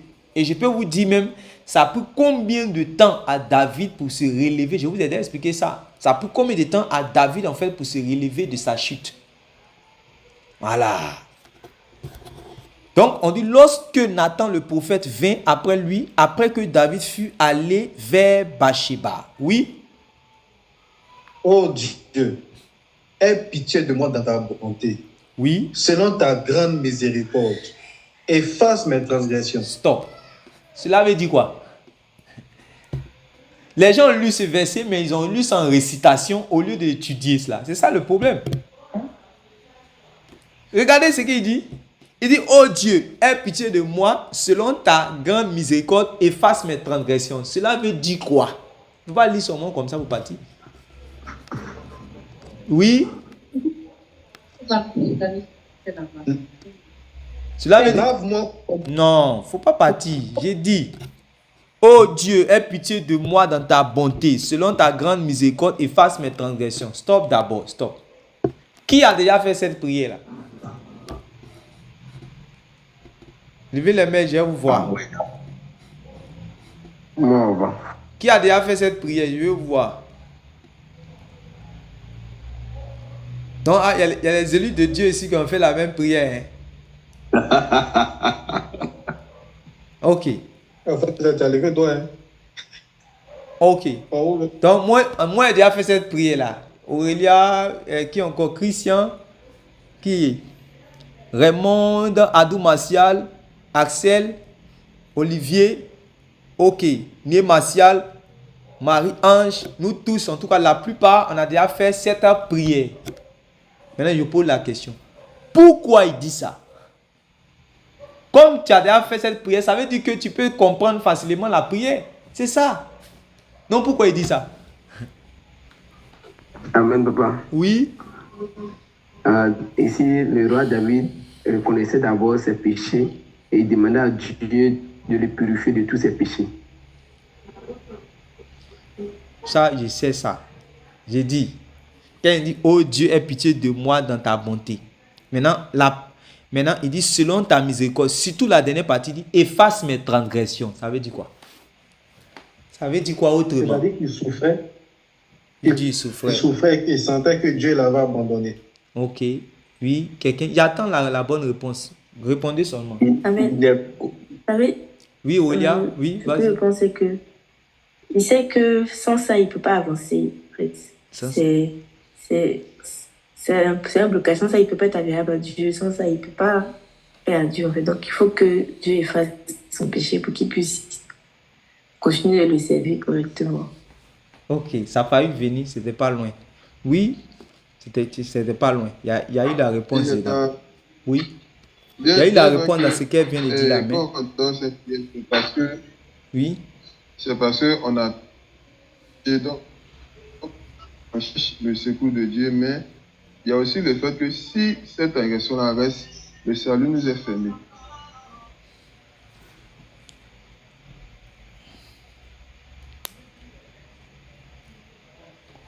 Vous venez de comprendre ça? Regardez, c'est pas moi. Hein. Nous tous, nous avons fait cette prière-là. On est d'accord? C'est pourquoi on peut bien comprendre, selon lui-même qui a fait cette prière, puisque nous aussi on a déjà fait. Donc, c'est c'était récitation que nous on faisait. Cela veut dire que les transgressions là sont devant Dieu. C'est pour ça qu'on lui demande d'effacer. Puisqu'il dit efface mes transgressions. Ça veut dire que les transgressions là sont là. Mais il faut que Dieu efface, sinon ces transgressions là vont t'accuser. On est d'accord d'abord? Tout le monde est d'accord? C'est pour ça qu'il dit efface. Si on dit efface, ça veut dire que tes transgressions sont écrites, sont là. Amen. Mais il parle de quelle transgression? Il parle de ce qu'il a vécu avec Bathsheba, puisque le verset 2 nous dit que c'est la transgression qu'il a vécu avec Bathsheba là. C'est ça. Mais il voit que Dieu là, du moins, lui qui est le bien-aimé de Dieu, l'homme selon le cœur de Dieu, on dit cette fois-ci là, Dieu l'a mis les transgressions devant lui. Donc, comme la soeur a dit, comme vous l'avez dit, il veut avancer. Mais il ne peut pas avancer. Pourquoi? Parce que la transgression est là. Il faut que la transgression soit effacée. Et nous tous, c'est la même chose. Si la transgression est là, si la transgression n'est pas effacée, ça nous attend. On est d'accord? C'est pour cela que Jean a dit que celui qui dit n'a pas de péché te fait menteur. Mais, si nous avons péché, sachant que nous avons un avocat auprès du Père. Et puis maintenant il dit, si nous avons péché et que nous reconnaissons nos fautes, il est fidèle pour nous pardonner. Et le sang de Jésus, son Fils, nous purifie. Regardez ce qu'il dit. Je vous ai déjà expliqué ça une fois. Il n'a pas dit le sang de Jésus, son Fils, nous a purifiés. Il dit le sang de Jésus, son Fils, nous fait quoi?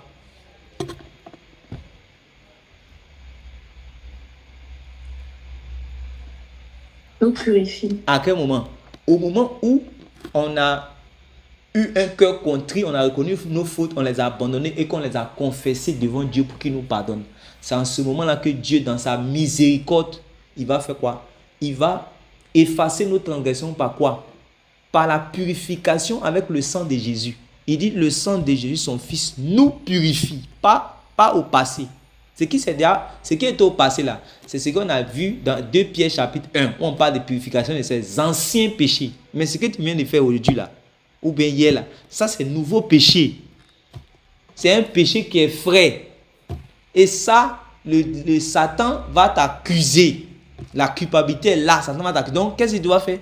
Tu dois te repentir à vie aux nouvelles doctrines. On ne sait pas où c'est quitté. Il y a des gens qui disent non, on ne demande pas pardon pour les péchés. Voilà la nouvelle doctrine aussi qui est venue. Qu'on ne demande pas pardon pour les péchés. D'autres aussi disent non, on ne demande pas au Seigneur Jésus de nous laver par son sang. Parce qu'il a déjà versé son sang une bonne fois pour toutes. Maintenant, il a déjà versé son sang une bonne fois pour toutes. Il n'a pas lu 1 Jean. Il dit le sang de Jésus, son Fils, nous purifie.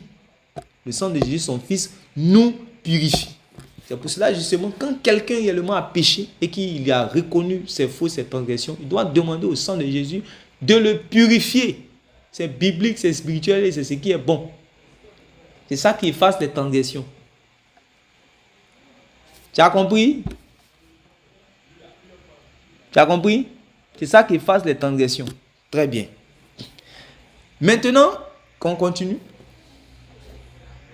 Lave-moi complètement de mon iniquité et purifie-moi de mon péché. Vous comprenez, non? Lave-moi complètement de mon iniquité. Lave-moi complètement de mon iniquité. Puisque l'iniquité, la culpabilité a fait qu'il sait que c'est toujours là. Donc, il a passé son temps à chercher en fait le secours de Dieu, la miséricorde de Dieu, parce que ce péché était constamment devant lui. Donc, vous voyez que ce n'est pas quelque chose où il a reçu le pardon facilement. Il a cherché à revenir parce que c'est quelque chose vraiment qui avait piqué dans le cœur de Dieu.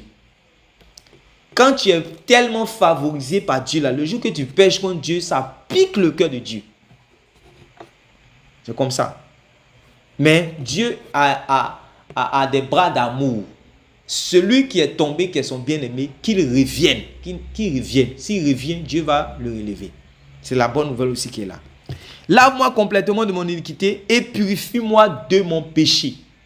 Vous voyez, non? Laver et purifie-moi de mon péché. Oui. Car je reconnais mes transgressions. Et mon péché est constamment devant moi. C'est comme ça. Quand quelqu'un a péché et que réellement il est enfant de Dieu, tant qu'il n'y a pas eu repentance, le péché est constamment devant lui. Et c'est le diable réellement qui est là. Tu as péché, tu as vu, tu as fait la culpabilité. Donc, le péché est constamment devant lui. Il sait que, lui un saint, il est tombé dans la masturbation. Lui est un saint, il est tombé dans l'immoralité. Lui un saint, il a menti gravement. Lui un saint, il a fait la faute. Lui un saint, il est rentré dans la corruption. Et le péché est constamment devant lui. Vous voyez? Et il dit, quand c'est comme ça, reconnais. Vous voyez la même chose que l'apôtre Jean a expliqué dans 1 Jean. C'est la même chose que David est en train d'expliquer ici, dans l'Ancien Testament. Donc, pour vous qui ne voulez pas trouver les révélations de l'Ancien Testament, il y a beaucoup de choses qui vont vous manquer. Il dit, car je reconnais mes transgressions et mon péché est constamment devant moi. Oui. J'ai péché contre toi seul. Et j'ai fait ce qui est mal à tes yeux. En sorte que tu seras juste dans ta sentence. Sans reproche dans ton jugement. Stop.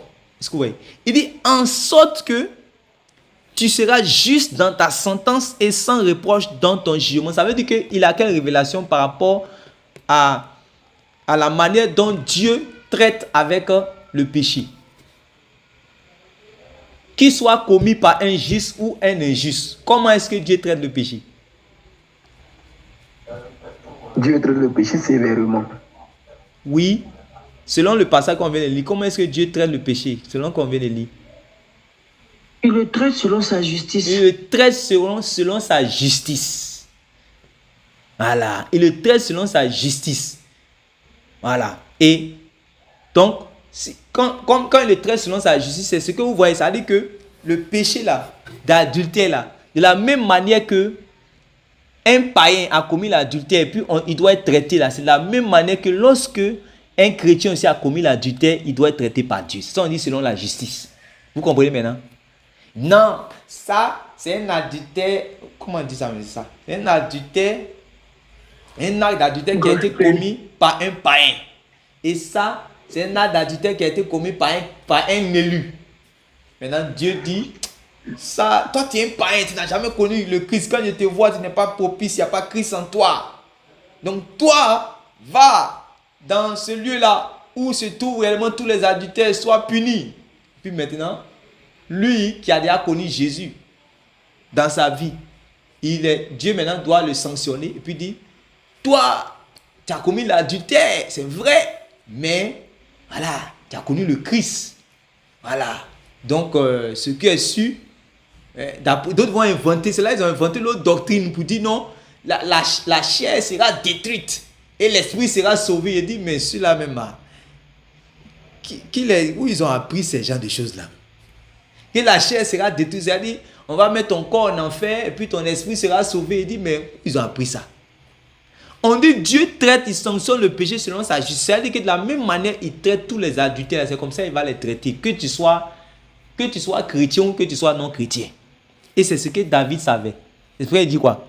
Il a reconnu ça. Et c'est ça qui est bon. Regardez comment nous sommes venus à la foi. Nous tous, on n'est pas venus à la foi pour dire, quand on fait bon, ce n'est pas tout le monde qui a fait la prière de la confession de foi, comme on voit la confession publique là. Mais quand on fait la confession, qu'est-ce qu'on dit? Seigneur Dieu, ou même mon Père, ou même Seigneur Dieu, j'ai péché contre toi. C'est pas ça? Pour que la personne reconnaisse qu'il a péché. Parce que s'il n'a pas fait cette prière, vous dites non Seigneur Dieu, j'étais ton enfant de toute éternité. Voilà. Oui, le bon temps est arrivé. Je suis venu. Dans cette pensée orgueilleuse là, vous pensez que lui là, Dieu va le régénérer? Jamais. Tu dois te rabaisser pour reconnaître que toi là où tu étais là, tu étais un perdu, tu partais en enfer. Maintenant tu demandes pardon et puis maintenant Dieu va te mettre sur le droit chemin. C'est pas comme ça que nous sommes venus. C'est comme ça que nous sommes venus. Voilà. Donc le jour Le jour que tu vas commettre les mêmes actes, il faut savoir que tu dois être puni selon la sentence de Dieu. Donc, c'est comme ça que tu dois demander pardon à Dieu pour qu'il te relève. Il dit, car je reconnais mes transgressions et mon... Il dit quoi? Ouais, ça, voilà. Il dit, en sorte que tu seras juste dans ta sentence et sans reproche dans ton jugement. N'oubliez jamais cela. Et David savait ça.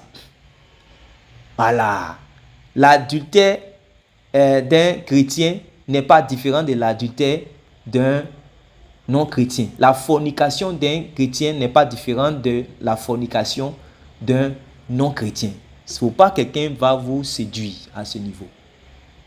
On est d'accord? Parce que Dieu, il est juste dans sa sentence, il est sans reproche dans son jugement. Maintenant, continue. Voici, je suis né dans l'iniquité, et ma mère m'a conçu dans le péché. Mais tu veux que la vérité soit au fond du cœur. Fais donc pénétrer la sagesse au-dedans de moi. Et c'est ça qui fatigue aussi les gens. La dernière fois, le frère Christian avait enseigné sur ça. Et c'est ça. C'est ça qui fatigue les gens. Parce que si ce côté n'est pas là, ça sera difficile pour Dieu même de te ramener sur le droit chemin. Si tu n'as plus la conscience qui est là, par laquelle Dieu va t'interpeller à lui, où tu n'arrives même pas à savoir que en réalité, quelqu'un qui a péché, mais puis il ne sait même pas qu'il a mal fait. Lui, on ne peut plus rien faire pour lui. Parce que chaque fois, il se dit qu'il a péché, mais en tant qu'enfant de Dieu, c'est rien devant Dieu. Ça veut dire que la vérité n'est pas au-dedans de lui. Voilà. Et la vérité, la petite vérité qui peut rester là, c'est fini.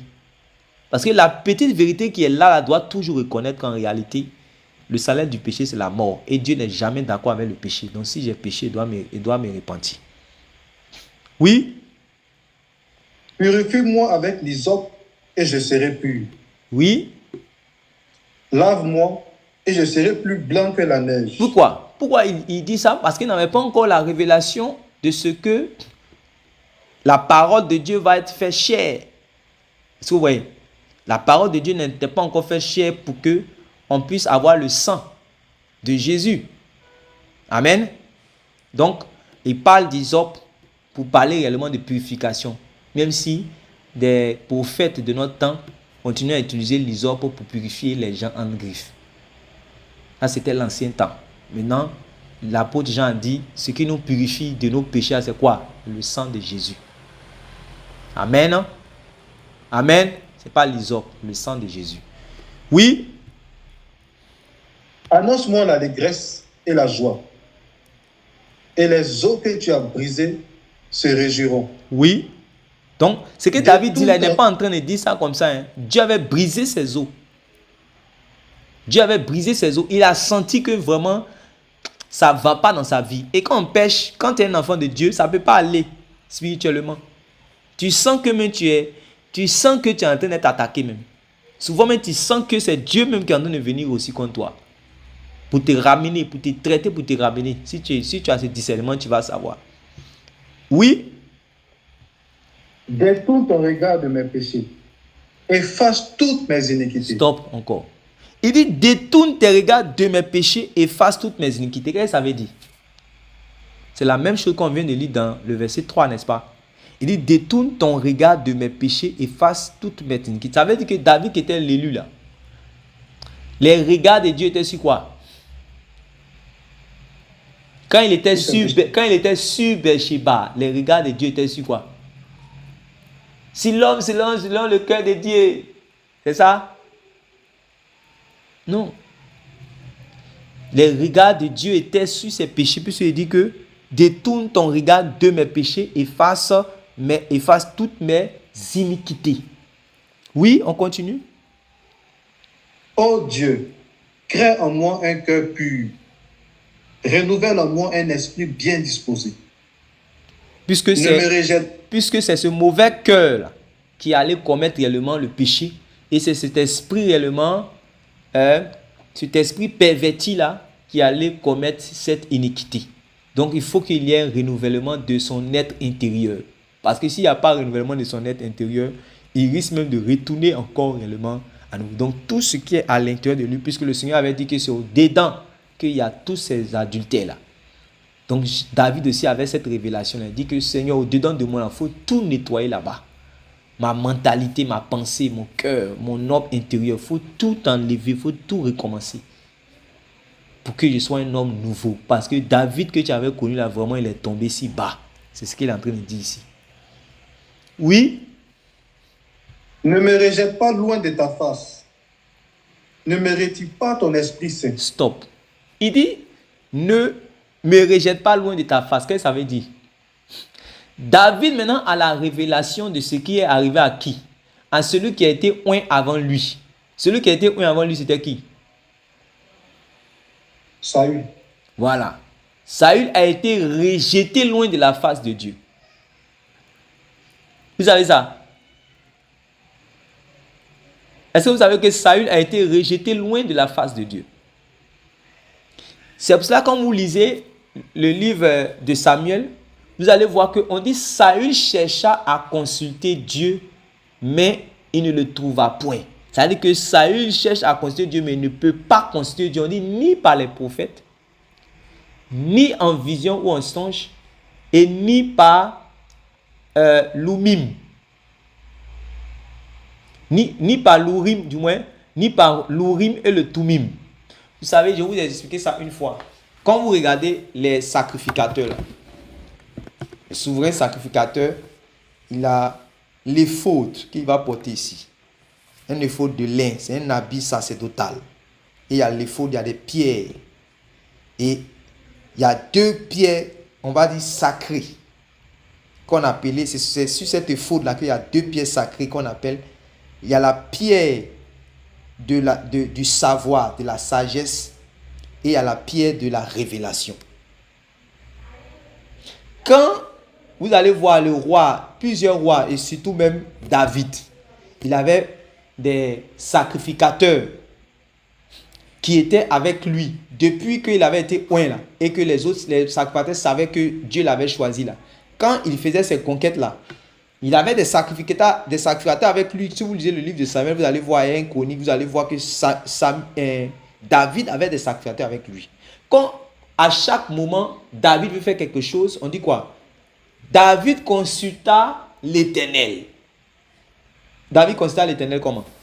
Il consulta l'Éternel par ses sacrificateurs qui étaient là. Maintenant, ces sacrificateurs-là, eux, consultaient l'Éternel comment? Avec l'Urim et le Tumim.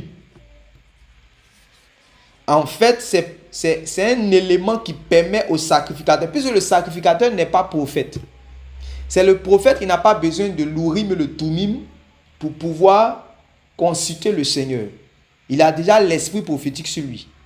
Or, le sacrificateur n'a pas l'esprit prophétique sur lui. Dieu lui a donné un vêtement sacerdotal. Et ce vêtement sacerdotal est spirituel et prophétique. Et c'est avec réellement ces éléments-là qu'il a... Regardez, on vous dit quoi? Dans Jean chapitre 11, à partir du verset 51, on vous dit que pendant que les gens cherchaient à tuer le Seigneur Jésus, il y avait le souverain sacrificateur qui s'appelait Caïphe. Et il a dit, n'entendez-vous pas, ne savez-vous pas qu'il est avantageux pour vous qu'un seul homme meure pour le salut de tout le peuple? Et à la suite, on dit quoi? On dit, comme il était souverain sacrificateur en celui-là, il prophétisa. Donc l'élément qui est celui-là, ça le fait prophétiser. Voilà. L'élément même on dit comme, on dit il a prophétisé parce qu'il était sacrificateur. Depuis qu'on nous dit que souverain sacrificateur prophétise. C'est le prophète qui prophétise, n'est-ce pas? Mais il y a un élément de prophétie, un élément prophétique qui est sur le souverain sacrificateur. Qui est cette éphod-là. Dans cette éphod-là, c'est un élément sacré. Si vous lisez l'ancienne alliance, vous allez voir qu'on va parler de l'Urim et le Tumim. Quand vous lisez, on dit que Saül n'a pas pu consulter le Seigneur ni en vision et en songe, ni par les prophètes et ni par l'Urim et le Tumim. Parce que c'est l'élément que les rois, quand les rois réellement voulaient savoir la volonté de Dieu, la direction de Dieu, ils consultaient réellement les sacrificateurs. Et les sacrificateurs, pour connaître la volonté de Dieu réellement, consultaient le Seigneur par cet élément que Dieu a mis sur eux. Amen, amen. Voilà.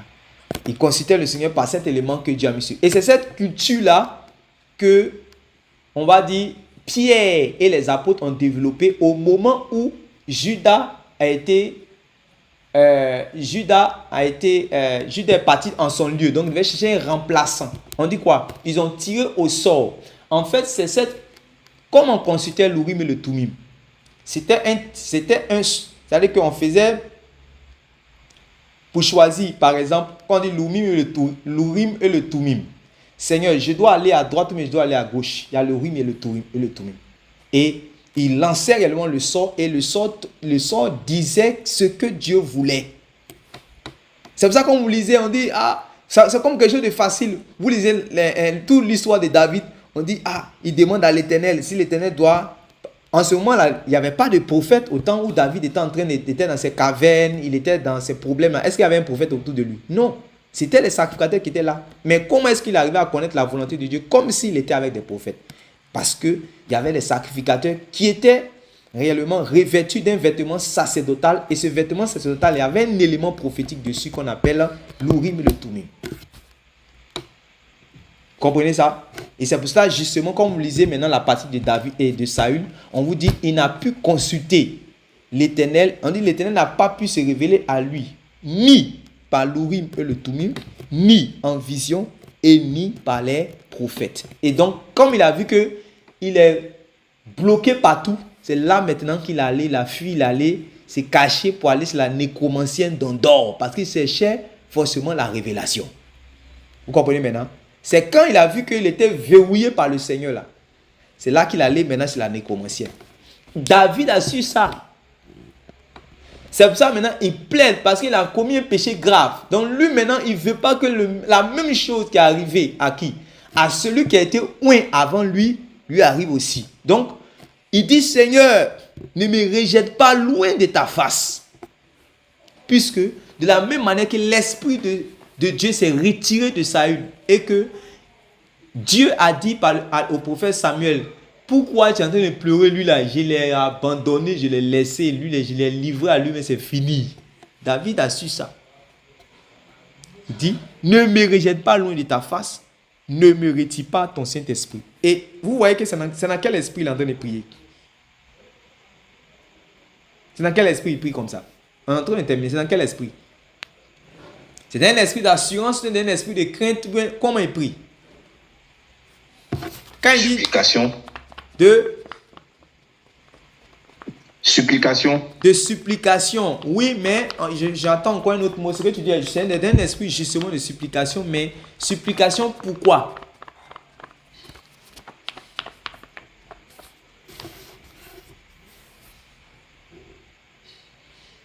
C'est écrit dans le verset. Supplication pour l'acte. Supplication pour la sœur Leocadie.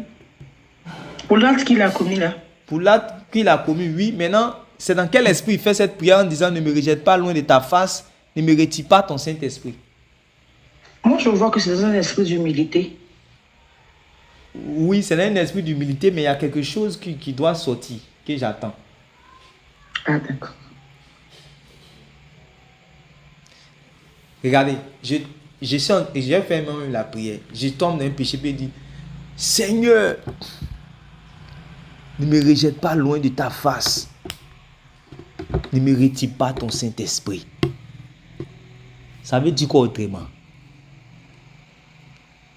Amen. Parce qu'il craint d'être rejeté. Il craint d'être rejeté. Merci. D'être rejeté. Il craint d'être rejeté. Il craint. Voilà. C'est ce qui va sortir dans 1 Corinthiens chapitre 9 verset 27. Je traite durement mon corps de peur d'être rejeté après avoir prêché aux autres.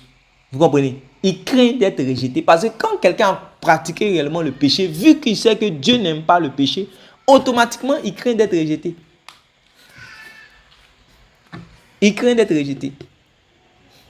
Donc, non seulement c'est parce qu'il a vu qu'il y a quelqu'un qui a été rejeté avant lui. Est-ce que vous voyez? Il y a quelqu'un qui a été non seulement oint avant lui, et après avoir été oint, quand il a commis des fautes, on l'a rejeté. Donc lui, il a peur que aussi la même chose lui arrive. C'est la même chose que l'apôtre Paul s'est vêtu à expliquer dans 1 Corinthiens chapitre 10 là, quand il dit que de ne pas faire la même chose réellement que les enfants d'Israël ont fait. Les enfants d'Israël se sont divertis, sont rentrés dans l'idolâtrie, dans la frivolité, dans la perversité, dans l'inconduite sexuelle. et ce qui ne devait pas arriver a arrivé. Maintenant, nous aussi, nous ne devons pas faire. Maintenant, quand nous pratiquons les mêmes choses qu'ils sont en train de faire, est-ce que nous devons rire aux éclats ou bien nous devons chercher des raisonnements? Nous devons avoir plutôt peur parce que quelque chose de plus peut nous arriver à n'importe quel moment. Donc, on doit avoir réellement la crainte de Dieu pour revenir à lui. C'est pour ça que David prie comme ça en disant, ne me rejette pas loin de ta face, ne me retire pas ton Saint-Esprit. Ça veut dire que David est conscient que la commission des péchés, la pratique des péchés, l'entêtement dans les péchés peut emmener Dieu à nous faire quoi? En tant qu'élu de Dieu. Non seulement à nous rejeter loin de sa face, mais à nous retirer son Saint-Esprit. Ça, là, David avait cette révélation. Depuis l'Ancien Testament. Toi, tu es arrivé jusqu'à dans le Nouveau Testament et puis tu n'as pas cette révélation. C'est qu'on ne peut pas faire quelque chose pour toi. C'est dans le même esprit que l'apôtre Paul parle aux chrétiens en leur disant, n'attristez pas le Saint-Esprit. Et il va plus loin en disant, n'éteignez pas le Saint-Esprit. Qu'est-ce qui peut attrister le Saint-Esprit? Qu'est-ce qui peut éteindre l'esprit? Ce qui peut éteindre l'esprit, c'est l'iniquité. C'est l'iniquité.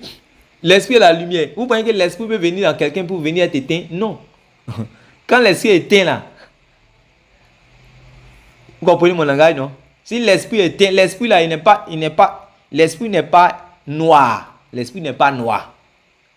Tu ne peux pas noircir l'esprit. L'esprit n'est pas noir. Si on dit que n'éteigne pas l'esprit, ça veut dire que tu comprends ce que ça veut dire. Ça, Jésus a dit quoi? Prenez garde à ce que la lumière qu'en vous ne devienne pas ténèbres. Voilà ce qu'il a dit. Toi, tu as déjà vu lumière qui devient ténèbres? La lumière, c'est la lumière. Quand la lumière devient ténèbres, là, ça veut dire que la lumière n'est pas là. Il faut t'arranger par la repentance pour que la lumière là revienne. C'est simple. Vous comprenez? Voilà. Donc, ce que les gens sont en train de dire, non, faisons attention. Voilà. Donc, ça, si vous finissez de lire ça, ça peut vous... du moins, après tout ce qu'on vient de dire, vous pouvez comprendre réellement le texte que j'avais partagé la dernière fois, qui était l'objet de notre étude sur l'école de l'évangile, qui est sainteté à l'éternel là. Vous pouvez comprendre maintenant. Donc, vous voyez, ce sont des choses que les gens sont en train de dire, sont en train de s'amuser doucement, doucement. Mais nous, en tant qu'enfants de Dieu, nous ne devons pas rentrer dans ces choses. Qui veut poser une question claire par rapport à tout ce qu'on a dit, qui n'a pas compris ou qui a une préoccupation? Si tu as une question rapidement, tu poses, on a déjà fini. Je dois aller m'apprêter. Demain, je dois aller en mission.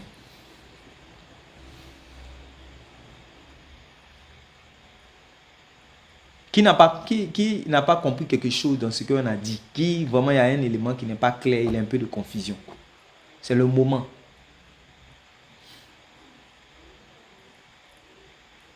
Le moment pour toi de savoir tout réellement toute la vérité sur ce qu'on est en train de parler. C'est très important. David était dans l'Ancien Testament, mais il avait une claire révélation sur les affaires du salut plutôt que les gens de la nouvelle alliance qui ne sont pas un. Vous voyez? Et si vous lisez le verset 14, il a dit quoi? Rends-moi la joie de ton salut. Il a perdu cette joie-là. Voilà. Il n'a plus l'assurance, n'a plus l'espérance qu'il peut être sauvé après sa mort. Donc il faut que tout ça soit restauré, puis va continuer. Donc ne jouons pas avec le péché. Le salaire du péché sera toujours la mort. Ne soyons jamais d'accord avec le péché. N'excusons jamais le péché, même si nous sommes en train de lutter même encore avec d'autres péchés pour demander à Dieu la délivrance. C'est dans cet esprit de haine du péché là que Dieu pourra nous délivrer. Ça ne sera jamais dans l'esprit d'excuse du péché ou de raisonnement que Dieu va nous délivrer du péché. C'est clair. C'est clair pour tout le monde? S'il n'y a pas de questions, c'est que tu penses que c'est clair? Amen. Je sais pas. Oui, je sais pas. Bon, je suis en train de lire là. Oui. Matthieu 18, verset 6. Oui. Si quelqu'un scandalisait un de ses petits qui croit en moi, il vaudrait mieux pour lui qu'on suspendît à son cou une meule de moulin et qu'on le jetât au fond de la mer. Le passage tout à l'heure que tu viens d'évoquer. C'est ça. Parce que ce poste-là, en fait, la gravité là, c'est... Comment on peut dire ça? On ne peut pas mesurer même. Ça peut faire gros dégâts même. Donc moi, en fait, je me demande, si lui, après, il se répand dans sa chambre là-bas, quelque part là-bas, mais au au vu de ce passage-là, et au vu des dégâts que ça peut créer dans la vie de certaines personnes qui vont aller monter sur les bas et puis vont se croire toujours élus là. Bon, je me demande en fait quel peut être le sort de l'auteur de ce poste, parce que c'est grave. Je retourne l'affaire dans tous les sens, c'est grave, hein. C'est grave ce qu'il a dit là, c'est grave même. Moi, c'est grave. Amen, amen. Donc, vous voyez, quoi, on doit vraiment plaider. Quand vous priez, vous devez plaider pour les serviteurs de Dieu. Vous voyez? Parce que c'est un homme de Dieu, hein, voilà, tu vois, il est homme de Dieu d'une grande église, voilà, il a beaucoup de jeunes, peut-être serviteurs de Dieu qui veulent limiter tout ça, mais voilà, souvent, il voit certaines choses qu'il dit là, voilà. On n'est pas forcément amis, mais il voit comme il voit qu'il a de l'influence, il y a certaines choses que si je ne corrige pas, c'est pas bon. Donc, par respect, je mets certaines choses pour que même ceux qui le suivent arrivent à voir que, ici, là, c'est dangereux. Voilà. Je dis ça parce que je ne le connais pas directement. Si je le connaissais directement, peut-être qu'il allait lui écrire également, puis on allait parler. Mais, voilà, il faut que vous puissiez prier pour les serviteurs de Dieu. Vous voyez? Voilà, c'est comme ça. Les gens pensent qu'ils connaissent 2-3 versets automatiquement, ça leur donne le 3. Et quand on aborde la parole de Dieu avec les affaires des débats, moi je suis pour ceux qui pètent, moi je suis pour ceux qui ne pètent pas, moi je suis pour comme ça, moi je suis... Vous voyez, les gens pensent que c'est comme ça on apprend, au lieu de s'humilier. Voilà. Donc que Dieu vous bénisse. Je bénis le Seigneur pour votre disposition. Que Dieu nous garde tous dans la sainteté. Que Dieu nous garde tous dans la sainteté, dans ses voies, dans la sanctification au nom de Jésus. Voilà, la sœur Leocadie dit Amen fort. Elle dit, si elle n'a pas dit Amen fort, elle dit Amen bien. Que Dieu nous garde dans la sainteté. Voilà, dans la sainteté au nom de Jésus. Que Dieu nous éloigne de l'iniquité au nom de Jésus. Voilà, n'excusons jamais le péché. Marchons dans la sainteté tous les jours de notre vie. Voilà. Avant la prière finale, je vais vous informer, voilà, comme je vous ai dit, on aura la prière matinale à partir de demain jusqu'à vendredi. Les frères qui doivent diriger sont déjà réellement informés. Alléluia. Le vendredi, ça sera une sœur. Sinon, mardi, mercredi et jeudi, ça sera réellement des frères. Et vendredi, ça sera une sœur, voilà, que je vais dénommer pour pouvoir commencer les prières matinales. On commence à partir de 5h00 jusqu'à 5h35. Et à partir de 5h35, si le frère qui a dirigé la prière a une exhortation, une révélation ou une inspiration de l'esprit à apporter, qu'il apporte selon l'analogie de la foi. Donc, et selon aussi la direction du Saint-Esprit. Voilà. Donc demain, moi je mets le cap réellement sur l'Ouest avec le docteur Jean-Serge. Lui, on va se croiser par la grâce de Dieu demain matin très tôt et puis on part. Voilà, donc priez pour nous pour que tout se déroule bien, pour que tout se passe bien. Voilà. Sur ce, on va prier pour la fin. Je vais demander à la sœur Aurélia de prier pour la fin. Amen. Amen. Père éternel, nous te bénissons